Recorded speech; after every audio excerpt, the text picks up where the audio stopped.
Salve, salve ouvintes e ouvintes do podcast do lado esquerdo do muro, do Conexão Israel. Vamos dizer que estamos de volta, mais uma semana, eu, Marcos Gorenstein e João Miragaia. Fala, João. Fala, Marquinhos. Fala, pessoal. Tudo bem? Tudo tranquilo? Eu tô aqui meia bomba, passando mal o dia de hoje aí, mas fazendo aquele esforço para trazer esse podcast para vocês, para a gente continuar aí, não deixar mais uma semana em branco. E, enfim, muita coisa aconteceu, semana agitada, principalmente no campo político aqui em Israel, e a gente vai passar todas as informações para você aí hoje. Só queria antes, e com a permissão do João, não conversamos a respeito disso antes, queria homenagear e deixar esse podcast aí em homenagem a Dom Diego Armando Maradona. Se não for pedir muito, João, acho que é um cara importante, foi um cara importante, acho que em nossas vidas. Então, Certamente. deixa aí a homenagem a um mestre do futebol que representou muito mais do que isso. Tem um podcast que se chama Muito Mais do que Futebol, que eu ouço toda semana, e o Maradona é justamente isso, ele é muito mais do que futebol, ele não foi só o futebol. Mas enfim, vamos lá, para o nosso primeiro bloco, para a gente entrar aí nas questões de Israel essa semana. Bom, nesse primeiro bloco a gente vai estar falando da primeira notícia, né, que estourou aqui essa semana, que é relacionada ao espião americano chamado Jonathan Pollard. Para quem não conhece, eu vou dar rapidamente a história, o João vai entrar mais a fundo nisso. A questão é a seguinte, o Pollard ele é americano, judeu, final da década de 70, início da década de 80, ele começou a espionar para Israel e foi pego na década de 80, foi julgado, foi condenado. É uma história que foi muito, obviamente, como foi muito falada aqui em Israel, né? Muito principalmente também em função do que Israel fez no momento em que ele foi pego, né? Da reação israelense no momento em que ele foi pego, mas ele ficou preso durante décadas, até que agora o governo Donald Trump, já tem um ano, 2 anos, resolveu, deu a permissão para que ele saísse da cadeia, ele foi solto, só que ele ainda era proibido de sair do país, né, de sair dos Estados Unidos, e agora, essa semana, ele estava preso em custódia, não em custódia, né, tem um condicional, e ele usava, inclusive, algema eletrônica, e essa semana ele recebeu autorização para fazer aliar. Ele já é cidadão israelense, se eu não me engano, e agora ele vem receber autorização para poder vir morar aqui. E essa foi a primeira notícia aí que agitou Israel essa semana, mas quem é, né, John Pollard? Jonathan Pollard, João. Pois como você disse, ele é um espião americano, mas que trabalhava para Israel, né? Um judeu americano que trabalhou, enfim, na verdade ele não era exatamente um agente israelense do Mossad, ele era um sujeito que fez trabalhos para o Mossad, vendia informações para o Mossad, né? Eu não sei exatamente como ele foi recrutado, eu acho que os detalhes da biografia dele agora são menos importantes, se já não tiver nenhum filme sobre ele, daqui a pouco vai sair, mas, enfim, ele vendia também informações para outros países, como a África do Sul, né, nesse mesmo momento, se não me engano, é o Paquistão, e ele, enfim, na verdade, Israel pagava pelas informações que ele dava. A princípio parecia que o Jonathan Pollard ele era um cara viciado, aficionado pelo Mossad e pelas forças de defesa de Israel, e queria contribuir com Israel, né, quando ele começou a trabalhar para a CIA, mas depois Israel começou a pagar pelas informações que ele dava, até, enfim, era uma mentalidade da época do Mossad, que por mais que a pessoa pudesse se mostrar leal ao sionismo e a Israel, enfim, quando você paga, você cria um sentimento também de que a pessoa ela tem que te dar o trabalho, né? Enfim, ele recebeu por isso, o que também comprometeu Israel na situação, porque quando ele foi descoberto, enfim, também foi descoberto que ele recebia de Israel esse pagamento. Isso gerou uma crise diplomática muito grande de Israel com os Estados Unidos, né, no momento que Israel e os Estados Unidos já tinham construído relações sólidas, né? Nos anos 80, ele começou a vender informação para Israel, se não me engano, no fim dos anos 70. Eu acho que ele foi pego em 84, 85. 87 ele foi condenado à prisão perpétua, né? E Israel negou. O Ehud Barak, que era um membro importante das forças de defesa de Israel nesse momento, disse que nunca tinha visto, que não conhecia o Jonathan Pollard, e agora essa semana, numa entrevista na rádio, na Galei Tzahal, né, na rádio do Exército, ele confirmou o que ele tinha dito. Não, eu nunca conhecia ele. Que o Pollard disse que com todo mundo que teve descaso com ele nesse tempo, o pior de todos foi o Ehud Barak. O Barak falou, não, realmente eu não conhecia ele. Você não sabia da existência dele? O Barack falou, não vou. O Barack deu uma enrolada. No final das contas, ele admitiu que ele sabia da existência dele, mas falou, mas eu não conhecia ele, nunca tive na frente dele, não conheço ele até hoje. Enfim, óbvio, não foi visitar ele na prisão, ele não foi, né? Mas, enfim, quando ele foi pego, o primeiro-ministro de Israel era o Shimon Peres, e o Shimon Peres, ele, para não piorar as relações com os Estados Unidos, para não acontecer nada, ele falou, olha, eu não sei o que vocês estão falando, eu não conheço esse sujeito, Israel não tem nenhum espião nos Estados Unidos, e, enfim, jogou para os leões, né? A verdade é que, quando o Pollard foi pego, o Mossad já não estava mais interessado, já não estava se mostrando mais interessado em comprar as informações dele, e já tinham dito para ele parar. E ele continuou querendo vender informações, continuou entrando em contato com os agentes. Nesse momento, ele estava vendendo também para outros países. E aí, quando ele foi pego, essa foi enfim, segundo algumas fontes, né, nada é muito oficial nessa situação, nada é oficial nessa situação, mas segundo algumas fontes, Israel já não estava mais, já tinha falado, para com isso. E ele foi pego. Ele foi condenado à prisão perpétua, ele nunca foi acusado de traição à pátria, né, mas ele foi condenado à prisão perpétua por lidar com publicidade de documentos classificados. Gerou uma crise diplomática com Israel, que depois de um determinado momento mudou um pouco de figura. Vários governos israelenses passaram a tratar da liberação dele. Netanyahu foi um dos mais entusiastas disso no seu primeiro governo, nos primeiros 3 anos lá, nos anos 90. Ele tentou tratar a liberação de Jonathan Pollard, ele tentou trocar essa liberação, na verdade, pelos acordos de Hebron, né, que ele assinou com a autoridade palestina, no caso do Arafat, no momento, e o Bill Clinton. Ele tentou incluir a liberação do Pollard nisso aí, o Clinton se negou, né? Mas a pressão popular em Israel nunca foi muito grande, né? Como o Nelson daqui a pouco vai falar sobre esporte, sempre ele comentou com a gente essa semana, a pressão sempre veio muito mais do lado dos ortodoxos. Eles fizeram muita pressão para o Pollard ser liberado, para Israel liberar ele e tal. Enfim, em 2015 ele entrou para condicional, ele adoeceu, eu não sei exatamente com que doença ele está, mas parece que ele não vai mais ter muitos anos de vida. E em 2015, na verdade, um ano antes do Trump vencer as eleições, ele foi para condicional, mas como Marquinhos disse, ele não podia sair do país. E agora, finalmente, os Estados Unidos, nos últimos gestos do governo Trump, ele liberou o Pollard para sair. Ele pode ir para Israel, ele já tem cidadania israelense desde 95. Israel concedeu para ele cidadania de graça, assim, por nada, sem nenhuma razão especial. E agora vamos ver se ele vai vir para cá, realmente ou não, né? Mas, enfim, é uma notícia, né? Para quem conhece um pouco a história de espionagem israelense, é uma notícia. Os jornais israelenses falaram sobre o caso, mas vão falar muito mais quando ele chegar para cá, se eventualmente ele decidir realmente passar os seus últimos anos em liberdade aqui em Israel, né? Enfim, vamos ver se ele guarda mágoas com o país ou não, né? Ele é muito crítico em relação a muitas pessoas, a muitos líderes, Shimon Peres e Ehud Barak principalmente, mas, enfim, ele está liberado, chega ao fim esse episódio do Jonathan Pollard, prisioneiro nos Estados Unidos, e me interessa para saber como é que vai ser a comoção da chegada dele aqui. Ele passou muito tempo, o nome dele foi praticamente esquecido muitas vezes, né? Então, enfim, é uma curiosidade mais do que um fato realmente importante a liberação dele, exceto, obviamente, para ele, né? Para ele o fato é importante. É isso, eu só vi, só para complementar, né? Eu vi que ele teve problemas de saúde, a esposa dele está com problema de saúde também muito sério, e inclusive ele falou que numa entrevista que ele deu, ele falando que a esposa dele cuidou dele durante esse período todo, que ele teve preso, e agora chegou a vez dele de cuidar da esposa. E acredito que ele. Na televisão essa semana falaram que acredita-se que até o final do ano ele esteja aqui, até antes de Hanukkah, inclusive, ele esteja aqui. Hanukkah é 10 dias mais ou menos, então pode ser que ele esteja chegando aí. Bom, é isso. Vamos então para o nosso segundo bloco para a gente entrar nas questões políticas aqui de Israel essa semana. Bom, a primeira notícia é uma notícia meio bombástica, né? Que ela foi descoberta de uma forma completamente estranha, mas enfim, o repórter que descobriu, ele realmente fez um trabalho investigativo de repórter, né? Fez um trabalho interessante. Que notícia é essa? No meio da noite, né? Na calada da noite, Bibi Netanyahu, também conhecido como nosso primeiro-ministro, viajou para a Arábia Saudita. Naquela onda aí, né, de Israel normalizando relações com países árabes, né, com Bahrein, com Emirados Árabes, e já está andando, né, caminhando aí a questão do Sudão também.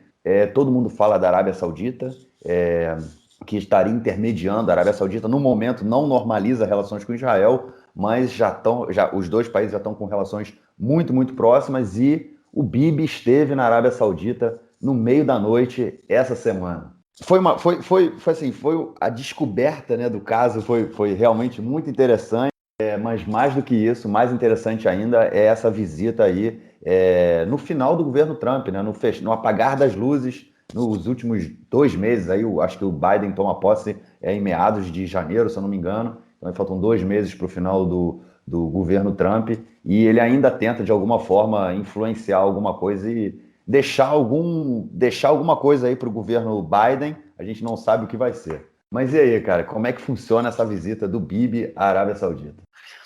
Bom, vamos lá, vamos dar o contexto, né? O Mike Pompeo, que é o secretário de Estado do Trump, né? O secretário de Estado é o equivalente a chanceler, né? Ministro do Exterior, esteve aqui em Israel, pela primeira vez visitou um secretário de Estado visitou um assentamento israelense, né? Na Cisjordânia, enfim, dando a entender que está dando legitimidade ao local, né? E ele depois foi dar uma última viajada aqui pelo Oriente Médio, antes dele se despedir do cargo, né? Agora que o Trump perdeu as eleições. E aí ele ia, enfim, entre os países que ele ia visitar, ele ia para a Arábia Saudita também, um aliado dos Estados Unidos de muitos anos já, né? E aí ele, enfim, ia se encontrar com o monarca saudita, né, na cidade de Neom, que é uma cidade que fica ali no Mar Vermelho, mais ou menos ao noroeste do Mar Vermelho, não muito longe da cidade de Aqaba, na Jordânia, que fica colado em Eilat, né, que é a cidade israelense mais ao sul, que tem ali também a banhada pelo Mar Vermelho. Né? Enfim, e o Neom é uma cidade que está sendo construída, né? Na verdade ela já existe, ela está sendo agora modernizada, fenômeno parecido com o que aconteceu com Dubai e Abu Dhabi, né? Cidades que em poucos anos constroem várias torres e viram centros super modernos, e lá o príncipe saudita ia se reunir com o Mike Pompeo. Enfim, isso foi, agora não me lembro, foi às 7 horas, foi mais ou menos às 7 horas da noite do dia 23 de novembro, né?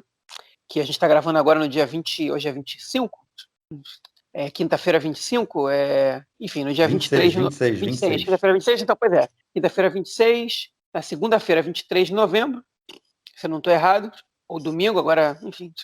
Bom, enfim, na noite do dia 23, um voo saiu de Israel, saiu do aeroporto privado que fica no noroeste de Israel, e o jornalista do Haaretz, né, da edição de inglês do Haaretz, chamado Avi Shahaf, na verdade é o editor do Haaretz em inglês, ele foi olhar o radar do aeroporto e viu um voo que saiu de Tel Aviv às 7 e que voltou à meia-noite. Ele foi ver qual era o avião e viu que era um avião muito, muito usado pelo Netanyahu, né, um avião que o Netanyahu costuma alugar, e que, enfim, foi até alvo de polêmica há pouco tempo, né? Que ele queria viajar com esse avião para os Estados Unidos para não correr risco de corona, deixando todo o resto das pessoas que iam viajar para a assinatura do acordo com os Emirados Árabes e com o Bahrein no outro avião, muita pressão popular por causa dos gastos públicos, acabou que ele viajou no avião grande. Enfim, ele pegou esse avião pequeno e de repente foram ver onde é que o avião pousou, e ele pousou nessa cidade na Arábia Saudita. Agora, a Arábia Saudita, diferente dos Emirados Árabes Unidos, é um país inimigo de Israel, né? O Israel está em estado de guerra com a Arábia Saudita desde 48. Ou seja, se Israel fizer um acordo com a Arábia Saudita, tecnicamente, esse sim não é um acordo de normalização. Ele é um acordo de paz. Embora, obviamente, a gente saiba que essa guerra de Israel com a Arábia Saudita não existe. Israel, inclusive, coopera com a Arábia Saudita em vários termos. Tecnicamente, seria um acordo de paz. Ou seja, o líder israelense entrar em território saudita é território inimigo. É um negócio, enfim, é realmente uma questão nova para a gente, né? E, enfim, dentro desse contexto da geopolítica global.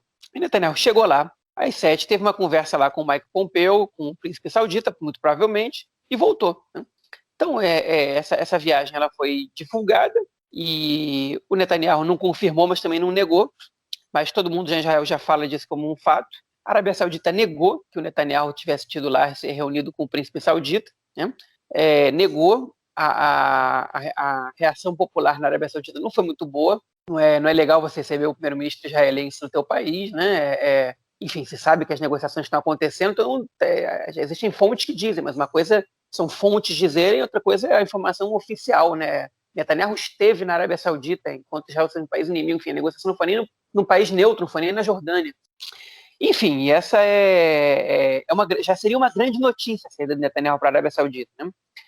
apesar da saída de Netanyahu para a Arábia Saudita, a maioria das fontes sauditas julgam muito difícil uma normalização, um acordo de paz com Israel nesse momento, né? Acha que esse encontro ele é preliminar. Existe uma tendência que isso aconteça, mas a Arábia Saudita ainda condiciona esse acordo com Israel a uma solução para o problema palestino, né? A criação do Estado palestino. Então, enfim, ainda tem essa questão, e também a Arábia Saudita, como a gente comentou aqui em outras edições, a Arábia Saudita disputa uma posição de liderança no mundo árabe, e tomar um passo desse tamanho em relação a Israel coloca a Arábia Saudita numa situação delicada em relação à opinião pública no mundo árabe. O Egito era uma das principais lideranças do mundo árabe, e hoje já não é. Né? E um dos motivos pelos quais isso acontece é porque o Egito tomou um partido em relação à sua posição com Israel. O Egito hoje é um país aliado de Israel já há muitos anos, já mais de 40 anos, né? Então é difícil para que a Arábia Saudita tome uma decisão tão polêmica assim, sem que Israel dê nada em troca, pelo menos ao povo palestino, né? Enfim, essa já seria a grande notícia, que o Netanyahu está estreitando essas relações, ainda que as coisas sejam um pouco mais difíceis, seria um passo muito grande e tal, mas a grande notícia, enfim, ela não parou por aí. Por quê? Porque ninguém sabia dessa visita do Netanyahu para a Arábia Saudita. Quando eu digo ninguém, não estou falando da esposa dele, nem do filho dele, talvez a esposa dele provavelmente soubesse, o filho não sei, um deles pelo menos, mas não são eles os personagens interessantes dessa história. O ninguém é o ministro da Defesa, é o chefe das Forças Armadas, é o ministro das Relações Exteriores, é o Exército de Israel, são as Forças Armadas. Ninguém sabia que o Netanyahu estava saindo do país por 5 horas para entrar num país inimigo, para negociar talvez um acordo, né? Como é que o ministro das Relações Exteriores, que é quem tem que assinar esse acordo, não está sabendo? Como é que o Exército de Israel não está sabendo? O Netanyahu não deixou ninguém. Aqui em Israel não existe o cargo de vice-primeiro-ministro, né? O primeiro-ministro, quando sai do país, ele tem que deixar um memale makom, que é um substituto, né? E não necessariamente é o Benny Gantz, que é o primeiro-ministro Halifi, que eu não sei nem como é que a gente traduziria essa palavra, o suplente. Suplente.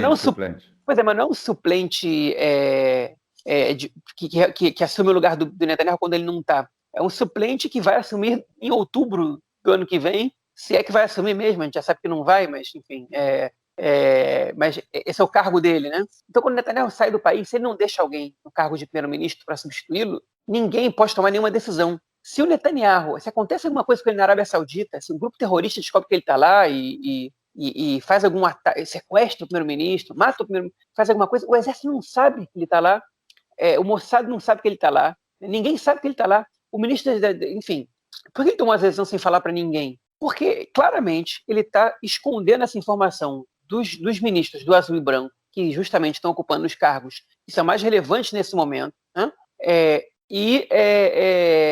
Para que ele ganhe os logros políticos, né? Para que as conquistas políticas fiquem para ele. O negócio é que não é só se alguma coisa acontece com ele que é o problema. Se, por exemplo, o Hamas bombardeia Israel, se o Irã bombardeia Israel, o Tzahal precisa de uma autorização do primeiro-ministro para responder, e ele estava fora do radar. Né? Enfim, é uma situação totalmente absurda, né? E aparentemente, enfim, que saiu hoje, saiu uma reportagem no Haaretz hoje dizendo que fontes das Forças Armadas de Israel dizendo que o Netanyahu não confia também nas Forças Armadas, não é só no ministro da Defesa, claramente ele não confia no Benny Gantz, mas ele também não confia nas Forças Armadas porque ele vê todos os generais lá e o alto escalão, ou pelo menos boa parte do alto escalão, como pessoas do Gantz, como aliados do Gantz. Então, enfim, essa é a situação que a gente está passando, né? O Netanyahu, ele não informa, né? Ele fez um acordo com os Emirados Árabes sem incluir esses 2 ministros fundamentais, né? E ele agora visitou a Arábia Saudita enfim, de maneira totalmente irresponsável, sem que eles ficassem sabendo. E o que faz o Benny Gantz?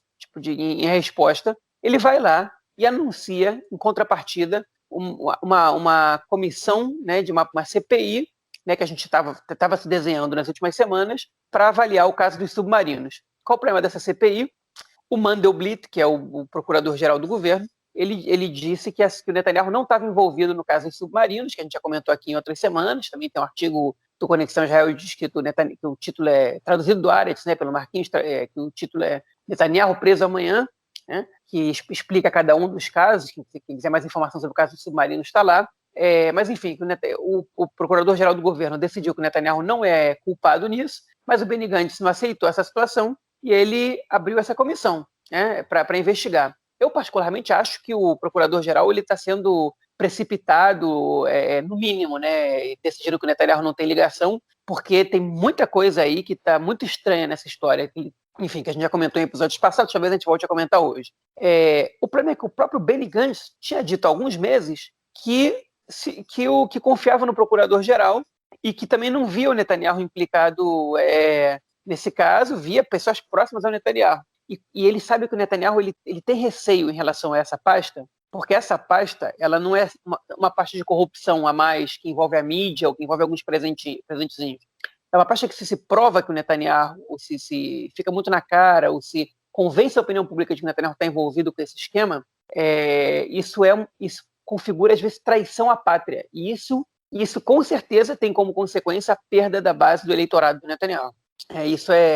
Essa pasta poderia derrubar o Netanyahu de verdade, o próprio Likud, né? E muita gente ali que está envolvida no sistema de segurança, ou pelo menos, enfim, no sistema de segurança, na verdade, quase ninguém ficou sabendo de nada, mas algumas pessoas-chave ali, aliados do Netanyahu, e até familiares dele. Então, o Benny Gantz abriu essa investigação, que é uma coisa que eu acho que é correta. O problema é que ele está sendo incoerente, ele está traindo o que ele disse, né, para se vingar do Netanyahu. Então, olha só o que está acontecendo, né? A gente já falou várias vezes sobre essa oposição que existe dentro do governo, mas eu quero que agora o ouvinte da gente preste atenção no nível de absurdo que isso chegou, né? O governo, ele se boicota. Um não conta para o outro, um arma uma CPI contra o outro. Membros do governo, o primeiro-ministro e o supostamente próximo primeiro-ministro, de acordo com um acordo de coalizão, está um boicotando o outro, um sabotando o outro, no meio de uma pandemia absurda, na verdade, com o número de contagiados alto, que está aumentando, inclusive, no país, né? Ontem chegou a 900 num dia, né? Enfim, apesar do percentual de exames não tá detectando um aumento, o número de contagiados está aumentando, né? Numa crise econômica gigantesca, sem precedente. O governo está se sabotando, um boicotando o outro. Parecem crianças do jardim de infância, né? Não jardim de infância, parecem adolescentes, né? Um boicotando o outro, um tentando passar por cima do outro, né? Em vez de chegar na conta e falar assim, vamos convocar logo eleições, que isso aqui não está dando. Por quê? Porque se convocar eleições, o ganho político do outro vai ser um pouquinho maior, ou do outro vai ser um pouco maior, ou esse momento não é o ideal, e eles comprometem o país, eles colocam o país em risco, né? Quem paga o preço é o país por essa briga estúpida deles. É um negócio absurdo, né? O Netanyahu tinha boas intenções quando foi para a Arábia Saudita? Claro que tinha, ele queria fazer um acordo de paz com a Arábia Saudita. O Gantz, ele tem razões para abrir essa CPI? Ele tem. Só que o timing e a maneira como as coisas estão sendo feitas é totalmente irresponsável, absurdo, escandaloso, inclusive, né? A oposição está gritando contra isso. Só que isso é o pior, o Likud e o Azul e Branco, eles ainda são maioria. Então, se eles decidem que eles não vão convocar eleições agora, eles não convocam, né? E eles continuam nesse joguinho absurdo enquanto a gente está pagando um preço muito alto por isso. Eu acho que o que você comentou, né, sobre o absurdo do Netanyahu ir à Arábia Saudita sem comunicar ninguém. E aí eu vou até sair da questão que você falou de não comunicar as Forças Armadas, não comunicar o Mossad, comunicar o pessoal do governo dele, o pessoal que é coalizão com ele, o pessoal que dirige o país com ele. Eu não consigo acreditar que não há nada que você possa fazer para falar, meu amigo, deu, né, cara? Porque ele tá tratando o país como se fosse dele, né? Ele é o dono do país, ele faz o que quer com o país. Ele passa por cima de todas as regras e nada acontece. Isso é uma coisa que eu não consigo entender, simplesmente. Eu não consigo nem ficar, vamos dizer, desculpa a palavra, mas puto. Não me deixa puto, me deixa estupefato. Tem um livro do professor José Murilo de Carvalho, da Universidade, da UFRJ, que ele escreve sobre a República, quando a República foi declarada no Brasil, né? Que ele fala que as pessoas estavam bestializados, era o nome. O nome do livro dele é Bestializados, que ele falou que as pessoas estavam olhando para aquilo ali, ninguém sabia o que fazer, né? Porque foi um golpe, mas enfim, passou. E é exatamente o que está acontecendo aqui, as pessoas ficam bestializadas, entendeu? E ele simplesmente, em função de toda essa crise econômica, de tudo que a gente tem passado aí, ele se utiliza disso para fazer do país o quintal da casa dele, cara. É uma coisa assim impressionante. Mas vamos que vamos. Vamos então para a nossa para nossa próxima notícia aí da área da questão política aqui em Israel dessa semana, só que indo para o outro campo, né? Para o campo da oposição, do campo da esquerda, vamos dizer assim. Duas crises muito grandes. A primeira delas é na Reshimah Meshutefet, né? Que é a lista unificada dos partidos de eleitorado majoritariamente árabes. árabe. A gente já veio comentando nos últimos episódios o que aconteceu com o líder, né, com a liderança do partido Ra'am, né, não é Mahmoud Abbas, é Mansur Abbas, que ele é muito próximo do Bibi, eles têm se aproximado, têm discutido política junto, e ele já falou que se for para trazer o bem para a comunidade dele, né? Ele representa a maioria, ele representa basicamente os beduínos, né, que moram no sul de Israel. Ele falou que se é para trazer o bem da comunidade que ele representa, ele não tem problema em estar próximo e fazer política junto ao Bibi Netanyahu. Ele diz que o Bibi o usa e ele usa o Bibi por outro lado, né? Enfim, isso não pega bem na Meshutefet, né, na lista unificada, em que os outros partidos são completamente anti-Bibi, anti-Likud, e não veem esse tipo de política como uma política positiva. Essa lista, ela sempre no período, como a gente comentou também, né, ela foi criada em 2015, né, há menos de 5 anos, como uma forma de evitar com que os partidos, né, que se unificaram não passassem a cláusula de barreiras, e toda eleição, né, o período pré-eleitoral é sempre um período muito tenso, onde as discussões são feitas para que a lista se mantenha e eles possam participar da campanha, da eleição juntos, né, ao invés de dividir, obviamente, o eleitorado. Mas parece que dessa vez vai ser mais complicado, né, cara, de participar conjunto, e aí eu já vou dar. Enfim, é o que eu tenho ouvido, né, nas eleições de março do ano que vem, né, cara? Pois é, agora, esse caso da lista unificada, na verdade, hoje eu fiquei o dia inteiro escutando rádio, dirigi muitas vezes, velho, então eu fiquei, todo o tempo todo estavam entrevistando os deputados da lista unificada no rádio. Eu escutei o Mansur Abbas, escutei o Ayman Odeh, que é o líder da lista unificada, escutei o líder do Balad, né, e outros nomes também da sociedade árabe. E a verdade é que essa crise, ela tem a ver com essa posição do Abbas, né, enfim, não tem outra palavra senão ser essa, que é como se fosse a promiscuidade dele com o Netanyahu e com o Likud, né? Esse jogo esse clientelismo fajuto, né? Esse toma lá da cá, enfim, que é um pouco desleal com os próprios deputados do partido dele, não do partido dele, da lista dele, porque eles tinham um acordo de não cooperar com o governo, né, de fazer oposição ao Netanyahu, e ele não só está cooperando contra a ordem do partido, mas também ele tá forçando um crédito de algumas ações que não são dele, né? Que ele está sendo informado, enfim, de projetos que a lista unificada faz, que o governo decide adotar, que algum ministério decide adotar, e ele é informado antes do partido e ele divulga como se fosse mérito dele. Enfim, é um jogo meio sujo que ele está fazendo com o Likud, e ele está dizendo, olha, eu acho que, enfim, é legítima a posição dele de dizer que eu quero jogar o jogo político dessa maneira. Eu já entendi que eu vou ser oposição mesmo, então é melhor ser uma oposição que consiga alguns feitos em acordo com o governo do que ser uma oposição que está só batendo e que não consegue nada.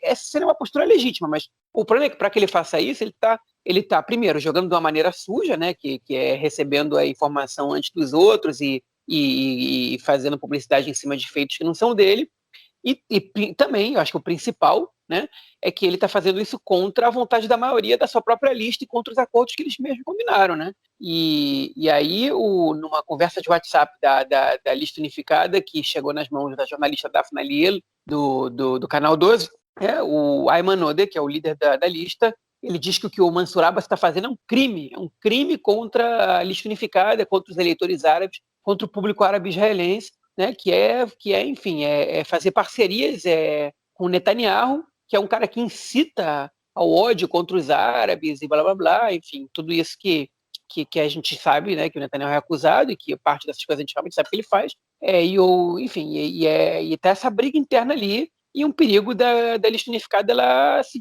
desmembrar agora. O Likud, que não é bobo nem nada, preparou já um projeto de lei para que a cláusula de barreira volte a ser de 2%, para facilitar o desmembramento da lista unificada. Com 2%, os partidos árabes podem concorrer de forma separada e a maioria deles consegue ultrapassar a cláusula de barreira sem problema. Agora, o que o Ayman Odeh tem que entender agora é que ele conseguiu um grande feito, que foi conseguir que os partidos árabes chegassem a 15 cadeiras, né? Que a lista unificada tivesse 15 cadeiras, que é uma coisa que nunca tinha acontecido na história do país. Sei lá, em 2009, os partidos árabes tinham, se não me engano, 8 ou 9 cadeiras na Knesset, né? E agora eles têm 15. É um crescimento descomunal, né? E eles têm muito mérito nisso. Então, em 95, né, na época de Oslo, eram acho que 5 cadeiras ou 6 cadeiras dos partidos árabes. Esse foi um feito muito grande, mas acho que ele está perdendo o bonde está perdendo o fio da meada, e o Aymanod, ele está perdendo aí o bonde da história, não está entendendo que alguns passos que eles estão dando, eles estão sendo equivocados, ou pelo menos eles não estão atendendo às expectativas do seu próprio público. E o Mansur Abbas, ele está entendendo isso muito melhor. Agora saiu no Canal 12 uma pesquisa que mostrava que os passos que o Mansur Abbas está dando, né, de se aproximar do Likud para conseguir algo em troca, é apoiado por 58%, 58,3% da população árabe israelense. Isso foi divulgado hoje na Galei Tzahal e divulgado também agora no jornal do Canal 12. Ou seja, 58% aprovam e 33% não aprovam. O resto não sabe, os outros 8% não sabem. E mais que isso, a lista unificada, há pouco tempo, votou contra, né, a normalização de Israel com os Emirados Árabes. Né? Eles foram o único partido que votou contra essa normalização. E o público árabe israelense, quando foi perguntado, 60% eles são a favor desse acordo. Só 36% são contra. Né? Ou seja, a lista unificada, de uma maneira geral, eles estão trabalhando contra a vontade da população, do seu eleitorado, basicamente, né? Enfim, essa não tenho números, mas o pesquisador que estava dando entrevista para a Rádio do Exército, para a Galite Tzahal hoje, né, quando eu escutei esses números, ele disse também que tinha outras informações, como, por exemplo, que a população árabe israelense, ela, em sua maioria, não aprova enfim, as leis que dão direitos ou que pelo menos coíbem a perseguição à população LGBT israelense, né, que parte do Hadash, principalmente o Ayman Odeh, ele apoia essas leis, né, enfim, que dão direitos à população LGBT. A população árabe ela não está de acordo com isso. Né, e isso faz com que, de alguma maneira, a população árabe israelense ela esteja insatisfeita com a lista unificada, e nas pesquisas hoje, não à toa, a lista unificada está recebendo entre 11 e 12 cadeiras, em contraposição com as 15 que eles receberam nas últimas eleições. Não que o voto árabe está migrando para outros partidos, o voto árabe ele está deixando de existir hoje, ao contrário dos 66% de árabes que votaram nas últimas eleições, 65%, hoje 56% dos árabes declaram que vão votar nas próximas eleições. Ou seja, os árabes simplesmente não vão votar e a lista unificada perde força, os partidos de eleitorado árabe perdem força, e isso favorece, de alguma maneira, a direita, porque os partidos árabes eles estão colocados no campo político da centro-esquerda, e o equilíbrio que teve, na verdade, o desequilíbrio um pouco a favor dos anti-Netanyahu, né, ele pode desaparecer. E nessa brincadeira aí, a gente, hoje mesmo, essa informação, a gente teve essa informação de que já está se falando há um tempo, alguns políticos, ex-políticos, alguns membros da sociedade civil, intelectuais, blá, blá, blá, estão falando sobre a necessidade de existir uma lista árabe judaica, né, para concorrer às eleições, e está tendo uma discussão muito grande dentro do Meretz, se o Meretz não tem que agora se definir como um partido árabe judaico, né, e fazer uma lista igualitária em cada judeu da lista tem um árabe, né, talvez mudar de nome, enfim, talvez se associar com outros grupos políticos com quem até agora eles não se associaram, né?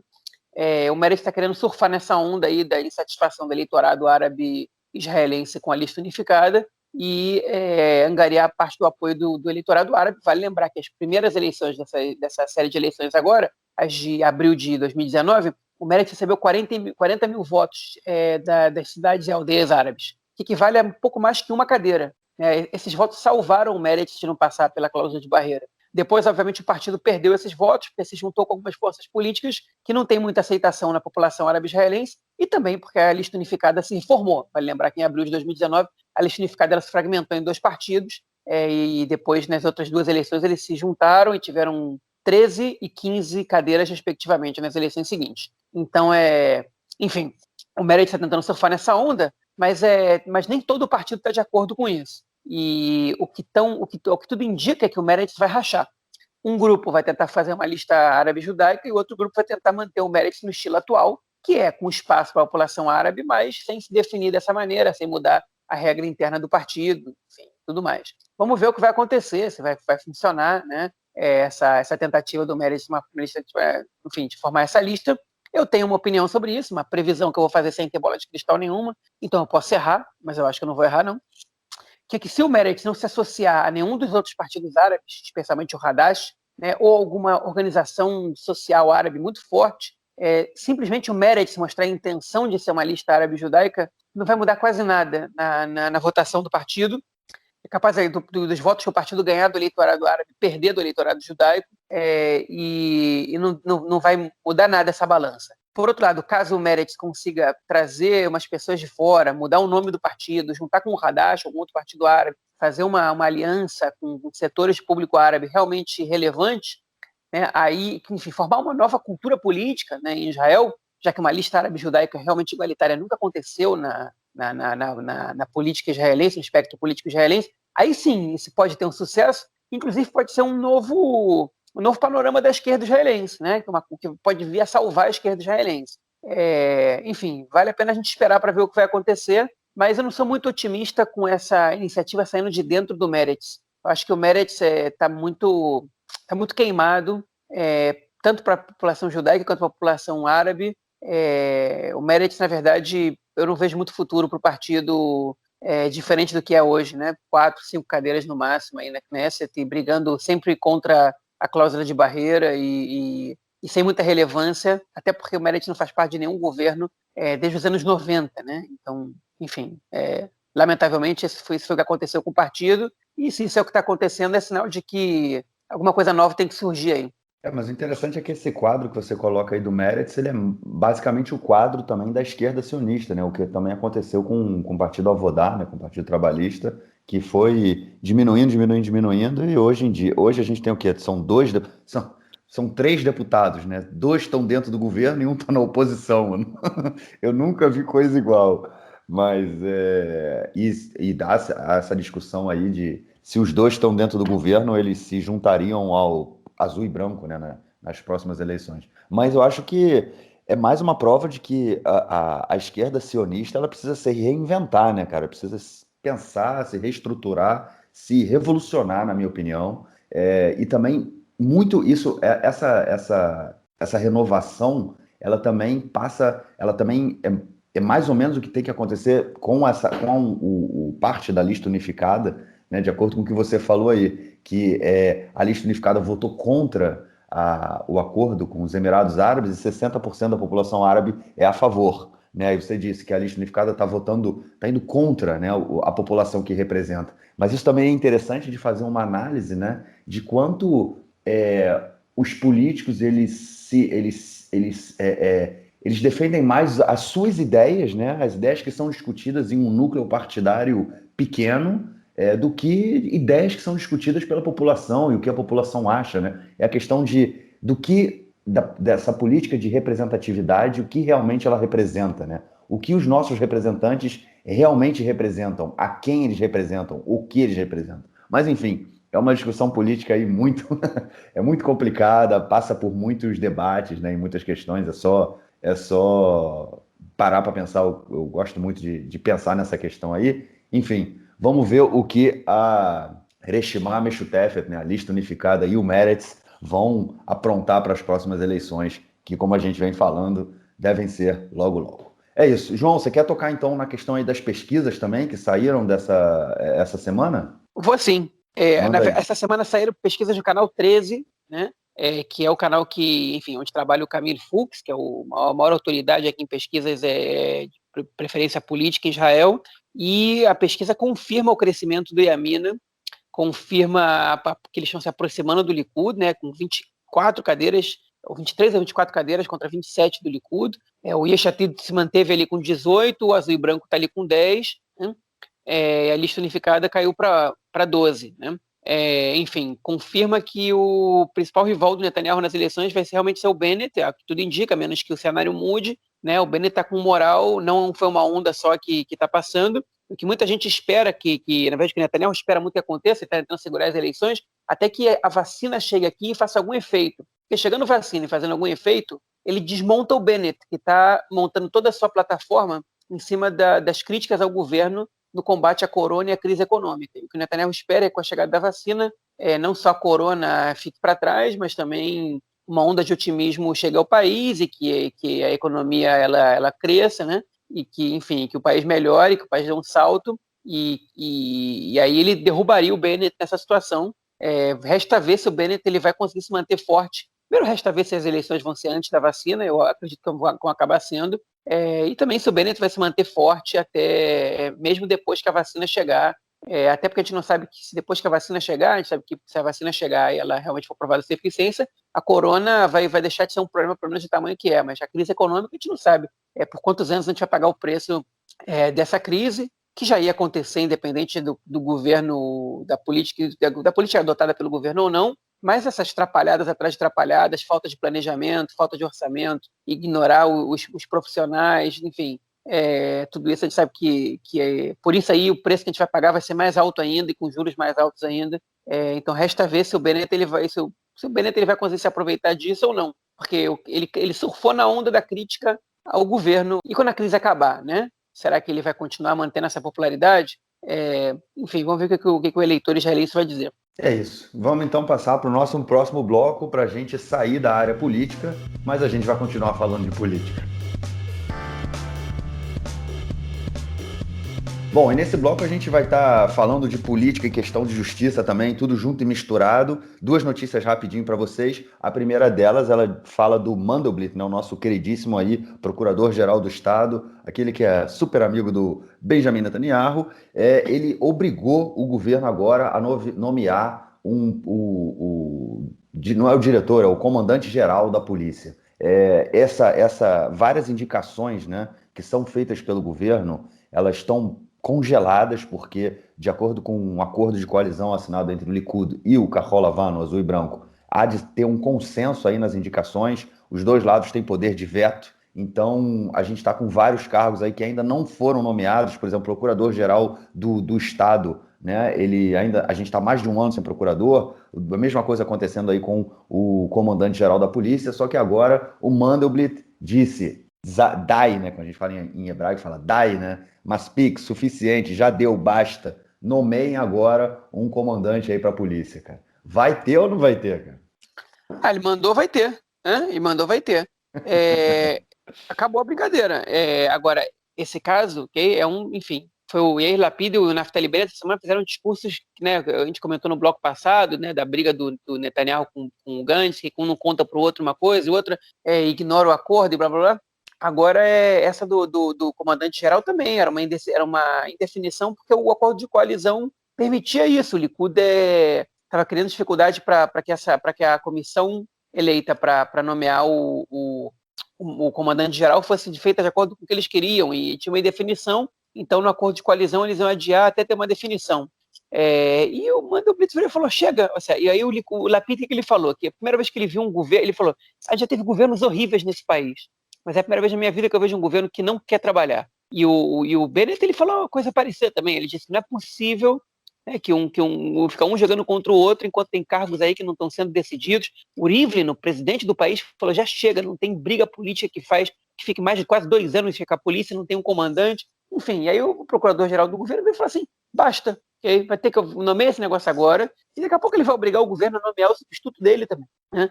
Enfim, porque o governo, se depender do governo atual, eles não nomeiam ninguém. Enfim, essa eu achei uma boa notícia, mas é lamentável que tem que vir dessa forma as coisas. É lamentável mesmo, né? Eu acho que vai muito na mostra do que é o governo, né? O que o Netanyahu fez, né? De viajar para o exterior para um país inimigo, sem comunicar a ninguém. A gente também vê essa bagunça aí no governo dia a dia. E essa bagunça tende a aumentar, né? Porque o julgamento dele estava marcado para começar em janeiro, né? Já tinha sido postergado e foi postergado para janeiro. Mas pode ser que não comece agora, né, cara? Será que ele vai conseguir fugir dos bancos dos réus, cara? A gente nunca vai ver o Bibi sendo julgado? Não, ele conseguiu mais uma vez o adiamento. A verdade é que a gente já sabe que a estratégia dos advogados dele é empurrar o mais para frente possível. Eles estão conseguindo. Enfim, cenas dos próximos capítulos. É só uma atualização, na verdade, essa informação, né? Pois é, estão enrolando a gente pra caramba, né, cara? Não vai ter jeito. Bom, vamos passar então para o nosso próximo bloco, onde a gente vai ouvir o comentário do esporte do camarada Nelson Burd. Manda, Nelsinho. Meu caro Gorens, tem amigos do Conexão Israel do lado esquerdo do muro. Mandar um abraço também para o João, que ficou muito chateado, assim como todos nós, com o falecimento, com o passamento do Diego Armando Maradona, um dos grandes jogadores, o João que morou na Argentina e vivenciou aquele ardor, aquele fanatismo que o portenho em especial e todo o argentino tem pelo Maradona. Pois o Maradona esteve aqui em Israel algumas vezes, até porque a Argentina tinha uma superstição de que eles tinham que jogar em Israel antes de uma Copa do Mundo para dar sorte. E eles estiveram aqui algumas vezes. E eu vou destacar 1998, o Maradona já não estava mais, mas eu destaco esse jogo porque foi o jogo em que a Argentina perdeu para Israel 2-1. Mas antes da Copa de 86, antes da Copa de 90, antes de outros mundiais, realmente o Maradona esteve aqui com a seleção argentina e inclusive jogos em que o Maradona jogou muito, fez vários gols e o torcedor israelense, não apenas o torcedor argentino, o torcedor israelense foi lá e bateu palmas porque realmente o Maradona foi um dos grandes do futebol mundial, depois do Pelé, na minha concepção, foi o grande jogador. Bom, segue viagem, seguimos adiante. Campeonato israelense, jogos do campeonato israelense acontecendo, muitos jogos rolando por aí. Nós temos a liderança do Kriyat Shmona, 14 pontos, seguido do Maccabi Petah Tikva, 13 pontos, o Ashdod tem 12 e assim por diante. Na lanterna, dividindo a lanterna, Hapoel Hedera e Bnei Sachnino com 4 pontos. O jogo passado, na rodada passada, no sábado à noite, eu vou destacar o clássico de Haifa. Maccabi Haifa 1, Hapoel Haifa 2. De virada, o Hapoel Haifa conseguiu a vitória. Esse foi o jogo de maior destaque na rodada, se tratando de um clássico, né? Um clássico esse que receberia um grande público no estádio Sami Ofer, no estádio de Haifa, mas por causa da pandemia, jogos ainda sem torcida aqui em Israel. Na Liga de Basquete, o Hapoel Eilat, com 11 pontos, lidera ao lado do Galil Gelboa. Os dois com 11 pontos. Depois, na terceira colocação, vem o Hapoel Jerusalém com 8 pontos. O atual campeão Maccabi Tel Aviv é o sexto com 6. E o lanterna, o Hapoel Holon, com 3 pontos.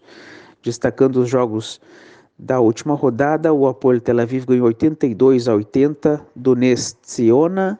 Nós tivemos Galil Gilboa 82, Maccabi Haifa 77 e Hapoel Beersheva 98, Maccabi Rishon LeZion 84. Esses foram os jogos da última rodada e o Hapoel Eilat venceu por 103-78 o Bnei Herzliya. É isso aí do esporte israelense. Só fechando, que o Tom Adar foi o jogador israelense Yam Adar, desculpa. Yam Madar, não é Tom Adar não. Yam Madar é o jogador israelense do Hapoel Tel Aviv que se transferiu agora para o Boston Celtics. Foi para o Boston Celtics. Yam Madar, esse é o jogador israelense.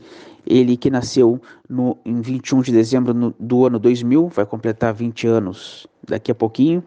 E já está no Boston Celtics, mais um jogador israelense, e esse muito jovem para fazer história na NBA e chegando logo ao tradicional Boston Celtics do Larry Bird.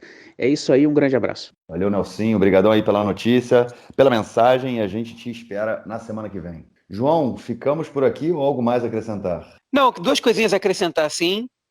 A primeira, o Nelson comentou na semana passada que foi que eu tô andando no calçadão da praia. Não, eu moro longe da praia, Nelson. Olha, qual é?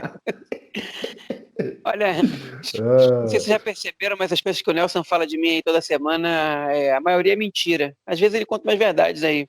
Mas enfim, vocês podem imaginar que... O Nelson mora em cidade costeira, né, cara? Ele mora em Haifa, ele que dá essas voltinhas pela praia aí, cara. Nelson mora em Haifa, mas adora Bat Yam, ali no sul de Yafo, né? Acho que Bat Yam é o principal ponto turístico marítimo de Israel, enfim. Nelson tem uns gostos bastante peculiares. Mas, enfim, queria também lembrar, você lembrou o Maradona aí no início do podcast, eu queria também aproveitar e estender um pouco a homenagem. Essa semana a gente teve, hoje em Israel só se falava nisso também, ontem, na verdade, principalmente, teve um acidente na Força Aérea, num treinamento aqui em Israel, né? e um piloto e um aprendiz de piloto da Força Aérea morreram. Até agora as causas são desconhecidas, se foi acidente, se foi erro humano, se foi erro técnico, foi falha técnica do avião. Ele sumiu do radar, depois se despedaçou, os dois morreram. Foi um acidente muito trágico, muita gente aqui no país está falando nisso, porque não acontecia desde 2008 um acidente em treinamento, um acidente fatal em treinamento da Força Aérea. Enfim, então em memória também, junto ao Maradona, a esses dois, um piloto e ao aprendiz de piloto aí, que, enfim, que são um acidente triste aí pra caramba e que vale a pena a gente lembrar. Beleza, é isso. Vamos então, não vamos então a lugar nenhum. A gente fica por aqui. Vamos Fica se por despedir aqui. aí. Se despedir, não vamos a nenhum bloco, né? Beleza. Então a gente se fala na semana que vem e grava mais um episódio para trazer aí para todo mundo. Valeu, João. Um grande abraço. Tá aí, um abraço. Tchau, tchau.